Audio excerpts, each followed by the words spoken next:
Bom dia, meu nome é Leonardo Lopes e você está no Filosofia e Fé Cristã. Hoje vamos prosseguir a linha histórica de pensamento filosófico que estamos tratando nos últimos áudios, prosseguindo aí então nesse momento da modernidade, do pós-renascimento, da emergência do antropocentrismo, e hoje vamos tratar de Blaise Pascal. E como nos áudios anteriores, eu sempre procuro trazer lembranças minhas da época de graduação e também de pós-graduação agora em filosofia. E dentro dessas lembranças, há algumas lembranças muito específicas e muito preciosas em torno desse autor, que é o Blaise Pascal. Quem acompanha os áudios que coloco sabe que eu tenho uma predileção pelo pensamento de Agostinho de Hipona. Na verdade, a minha monografia foi em torno dele e agora também na pós-graduação a mesma coisa.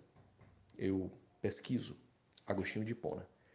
Mas depois de Agostinho, eu diria que o autor que mais gosto é propriamente o Blaise Pascal, que por sinal é também um agostiniano ou um neo-agostiniano, já no período da modernidade, já no período do racionalismo, do mecanicismo antropocentrista daquele momento em que estamos analisando nos últimos áudios, principalmente focando um pouco na questão da emergência do antropocentrismo pela formulação do cogito cartesiano, o eu penso de Descartes. Mas então, há algumas lembranças em torno de Blaise Pascal. E basicamente acho que são umas três que são mais importantes. A primeira delas tem a ver um pouco também com o que foi falado aqui de Leibniz. Geralmente, nas faculdades de filosofia, ou mesmo nos cursos de humanidades, você tem, e isso foi tratado desde o início, quando eu comecei em abril, essa série de áudios, não existe um currículo unificado. O que existe é que, pela formação dos professores, o curso acaba tendo uma espécie de alma. E os alunos meio que têm que se engajar em torno das pesquisas referentes a seus professores, até por conta de questão de bolsas de pesquisa ou também por conta da própria época de formulação de monografias ou dissertações de mestrado, enfim. E o curso acaba tendo essa espécie de alma.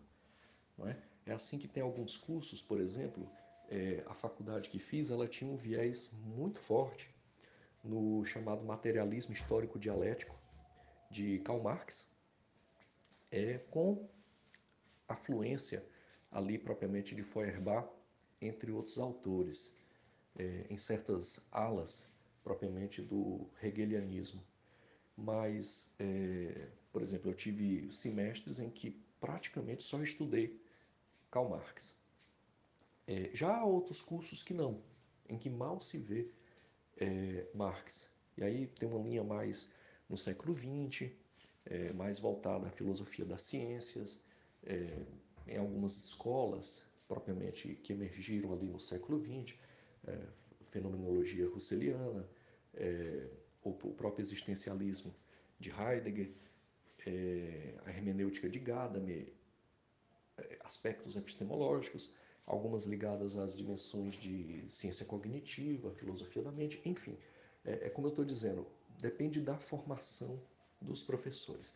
Isso dá um certo viés ao curso e os alunos, enfim, têm que se adaptar.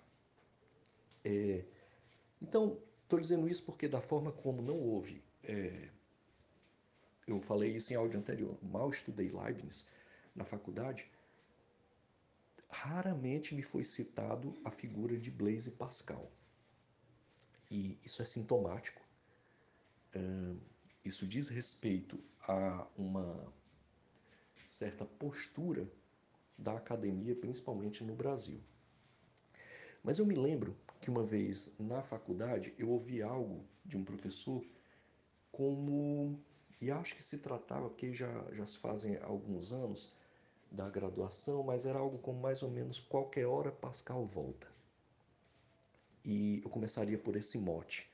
Qualquer hora Pascal volta. Pascal é um autor que é um tanto quanto esquecido, da mesma forma como Agostinho foi esquecido, e Pascal é um neo-agostiniano, e da mesma forma que volta e meia Agostinho volta, volta e meia Pascal também volta.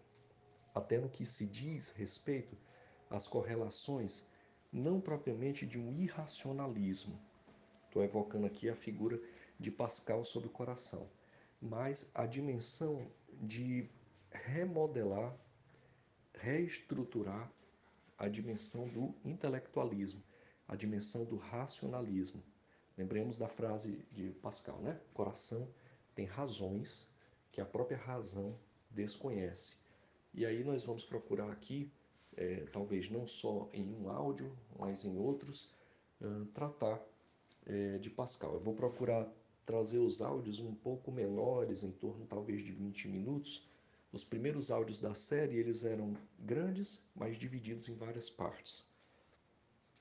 Já depois eles ficaram um pouco maiores, em torno de 40 minutos, e eu vou procurar agora deixá-lo sempre em torno de 20 minutos, porque eu acho que fica melhor. São 20 minutos que a pessoa para e ouve, acho que fica melhor então de ouvir. Mas eu mal ouvi falar sobre Pascal na faculdade. Para não dizer que eu não ouvi falar em Pascal, eu tinha um colega na época da graduação que fez a monografia dele em Pascal e que falava-nos muito sobre Pascal. Então eu posso dizer que eu aprendi Pascal com esse colega de graduação. É um autor realmente que é pouquíssimo tratado, mas é um autor de uma riqueza filosófica muito grande, uma riqueza de pensamento muito grande. E era cristão, um católico jansenista. E com o tempo a gente vai verificar essa dimensão do que era Pascal ser um católico jansenista e por que alguns de seus livros caíram no índex católico, né? O índex, acho que chamava Index Prohibitorum, quer dizer, o índice de livros proibidos pelo catolicismo.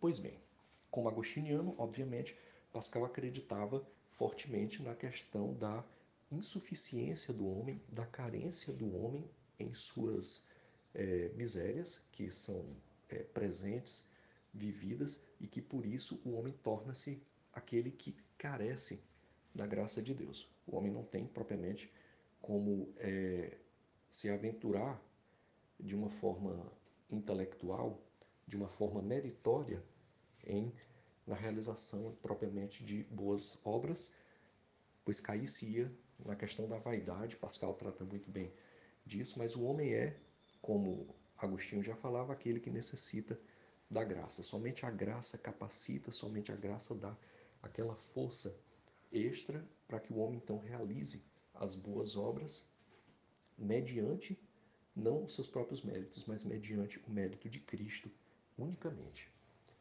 Pois bem, então essa é uma primeira lembrança. Eu mal tive contato com Pascal. Uma segunda lembrança que me vem muito fortemente é, e aí eu poderia da segunda e da terceira lembrança que vou falar aqui, falar de cada uma separado ou correlacionado. Eu vou procurar correlacionar. Esse mesmo colega que me ensinou sobre Pascal, eu assisti à apresentação, à defesa de monografia dele. E ele trouxe realmente o Pascal que é o Pascal. O que eu estou querendo dizer com isso? Se a gente avalia, nós temos avaliado aí nos últimos áudios, que boa parte desses cristãos, e muitos eram cristãos, mas eram cristãos somente de nome, que a gente pode chamar cristãos nominais. Quer dizer, eram cristãos, faziam parte de uma cultura cristã católica, iam à igreja, assistiam à missa, participavam dos sacramentos, mas quando ia se avaliar o Deus que eles cultuavam, não era o Deus de Abraão, Isaque e Jacó. Não era o Deus Pai que Cristo, Filho, nos trouxe. Mas esses modernistas, eles cultuavam muito fortemente o Deus mecanicista, o Deus hipótese, o Deus impessoal, o Deus que era criador, mas enquanto criador lançava a criação para longe de si e acabava então sendo um Deus distante, um Deus na periferia, e a esses filósofos, pensadores, matemáticos, como Descartes e vários outros racionalistas, o grande foco deles, a grande paixão deles era analisar a obra criada, mas não propriamente buscando Deus. Não buscando o Deus de Abraão, Isaque e Jacó, mas buscando muito fortemente a questão mecânica. O que era a questão mecânica? Era propriamente olhar para a obra criada, o universo, a Terra, a natureza, e perceber ali estruturas matemáticas e físicas muito fundamentais, e aí o homem se lança em um viés antropocêntrico, a partir principalmente do seu cogito, da sua atividade cogitante, do seu eu penso, que lhe dá a existência, como diz Descartes, e a partir disso estudar a matemática e a física da realidade a fim de devassá-la. Lembremos aqui de Francis Bacon, né? Saber é poder, no sentido de ter uma espécie de poder, no sentido de ter uma espécie de controle para poder monitorar a natureza. Então realmente se vê que o foco aqui não era Deus, não era Deus Pai, que Cristo nos apresenta. Isso ficou relegado ao âmbito da fé, isso ficou relegado ao âmbito da teologia, isso ficou relegado a vários tipos de teologia. Já tratamos aqui, por exemplo, da teologia natural, muito forte, viés em Tomás de Aquino, já quem quiser pode acompanhar os últimos áudios. Uma parte dessa teologia só, uma parte, seria então a teologia bíblica protestante cristocêntrica. Então, realmente, forma-se essa cisão em que uma coisa é a razão antropocêntrica, outra coisa é a fé, a teologia, e em alguns vieses dessa teologia, a Bíblia e o cristocentrismo, a teologia da cruz, o sacrifício de nosso Senhor Jesus Cristo. E, nesse sentido, é onde, voltando aqui à minha lembrança, eu assisti à apresentação dele, e o Pascal que ele trouxe foi este: o Pascal cristão, o Pascal que cultuava a Cristo. Na obra Pensamentos, de Pascal, há uma carta introdutória da sua irmã, acho que chamava, não sei se me lembro bem o nome dela, mas acho que chamava Madame Perrier, e lá ela traz um Pascal profundamente cristão, um Pascal que cultuava a Cristo e não ao Deus mecânico da época moderna. E o que acontece, para ser mais objetivo, é que uma das pessoas que estava na banca desse meu colega desmereceu o trabalho dele porque disse que aquilo era tudo menos Pascal. E eu que assisti a essa apresentação e vi esse menosprezo, que não era só um menosprezo a ele, mas era um menosprezo também à orientadora dele, e aí em um sentido claramente antiético, no mais alto grau, mas basicamente se lançou então essa questão de que o rapaz não estava trazendo o Pascal verdadeiro. E justamente porque ele estava trazendo, colocando Pascal, elementos teológicos. Ora, mas é a mesma questão na de Agostinho. Eu já ouvi falar de bancas em que a pessoa foi trazer Agostinho E no momento em que trazia Agostinho, a principal questionamento da banca não foi o trabalho da pessoa, mas era se Agostinho era filósofo ou era teólogo. Quer dizer, uma herança claríssima aqui desse período pós-renascentista, antropocentrista, mecanicista do início da Idade Média, da Idade Moderna, desculpe, aonde esses pais da modernidade, principalmente René Descartes e o seu cogito, a atividade cogitante do eu penso, dissociam a realidade em termos da razão. A razão vem do homem, a teologia passa fortemente também a vida do homem, mas a tratar de aspectos da fé, e a revelação, o Deus que se revela, o Deus que nos convida a um contato, a uma relação pessoal pela oração, pelo jejum, pela leitura da palavra, pela obediência à palavra dele, Deus, em Cristo Jesus, esse acaba saindo de cena dentro do contexto do pensamento. Uma terceira e última lembrança, para terminar aqui esse âmbito das lembranças, eu vou procurar colocar esse áudio aqui enquanto isso, as minhas lembranças de Pascal na graduação. A terceira lembrança foi uma vez que uma pessoa foi apresentar num colóquio, foi apresentar Pascal e no final abre-se espaço ali para as pessoas fazerem as suas perguntas, as suas indagações, e uma pessoa foi ao ponto, né? Perguntou mais ou menos, não com essas palavras, mas como era essa relação de Pascal com Deus. E aí, a pessoa que estava fazendo a apresentação simplesmente se limitou a dizer: não, mas esse Deus que Pascal trata não é o mesmo Deus da religião. E aí, ou isso é de uma pobreza de entendimento em torno da questão principal, porque é como se você cindisse a figura do pensador Pascal, que era também matemático, cientista, e dissesse assim: ele aqui é o Pascal filósofo, e tem acolá o Pascal religioso, o Pascal cristão, quer dizer, uma espécie de esquizofrenia, onde ora é um, ora é outro, até certos aspectos mesmo, talvez até de uma dupla personalidade, e não é isso. Quer dizer, Pascal é Pascal, com elementos que estão sim dentro ali do contexto racionalista, mecanicista, antropocentrista, mas também o Pascal jansenista, que coloca Cristo como a pessoa central na sua vida e que coloca então o Deus de Abraão, Isaac e Jacó.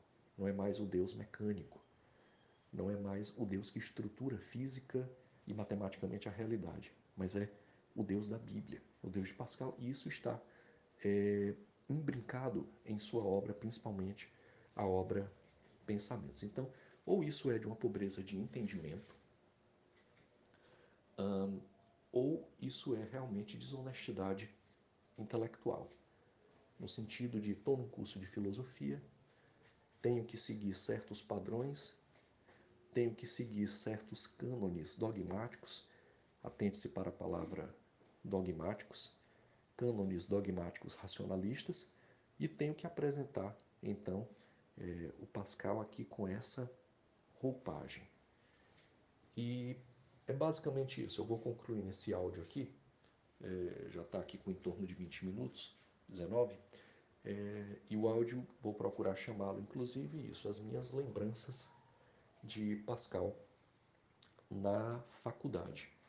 Nos próximos áudios vamos trazer o livro de Colin Brown, Filosofia e Fé Cristã, se assim Deus o permitir, e continuar aí, tentar avançar em torno de Pascal aos pouquinhos, trazendo aí talvez uns 3 ou 4 áudios sobre Pascal, porque é um pensador paradigmático dentro daquele contexto do racionalismo mecanicista, antropocêntrico. Pascal volta a falar do coração, quer dizer, a dimensão do coração, a dimensão da vontade, da boa e da má vontade, coligando isso com Deus. Pascal vai trazer a noção de que a busca dos prazeres é vaidade, E é uma vaidade porque é como se fosse uma espécie de algo que entorpece o homem e entorpece o homem justamente para que o homem não se observe. Porque no momento em que o homem passa a se observar, o homem se vê, aí volta-se a Agostinho, em suas misérias. E em se voltando em suas misérias, ele vai em busca do remédio, que é Deus em Cristo Jesus, que nos redime. Entra de novo a questão da redenção.